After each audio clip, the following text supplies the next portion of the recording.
Hey guys, Steve with Internet City Computers Detroit here with another video for you from my channel Fix It Right.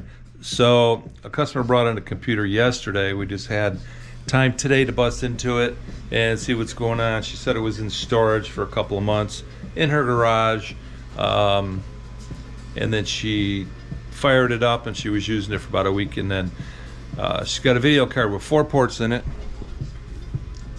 right there, and she was using 2 of them, and then all of a sudden one of the monitors went out. So she fiddled with it, bought some new memory, swapped the memory. That didn't seem to work. Then she called it quits and brought it in here.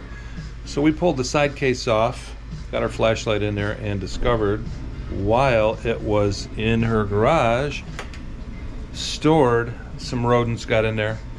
And this is typically common: basements, warehouses, storage units, garages.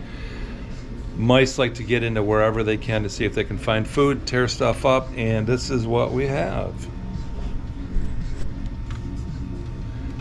So, I don't know if you can see it, but that's not supposed to be reddish brown.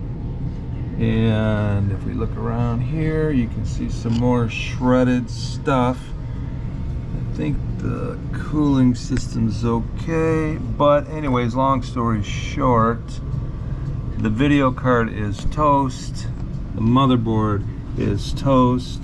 You can see the video card heatsink right there, and that's all from Mouse P. Yeah, nasty. So customer's bringing me a motherboard and a video card tomorrow. We'll put it together and see what's up. The hard drive, I have it on my bench machine right now, and it seems to be okay. The memory seems to be okay. So hopefully everything else is okay. We can reassemble this thing, the motherboard and a new video card, and get her back gaming again. So okay, that's all I got for you on the storage of your computer. Maybe get a tote, like a storage tote, and put it inside there, and then maybe get some mouse traps and put them around the tote, just to keep the mice out of there, because they will damage your computer. And if you got any money sunk into it, you don't want to be buying a new one. Anyways, hope that helps. If it does, give us a thumbs up, subscribe to our channel, and until next time in Fix It Right, adios.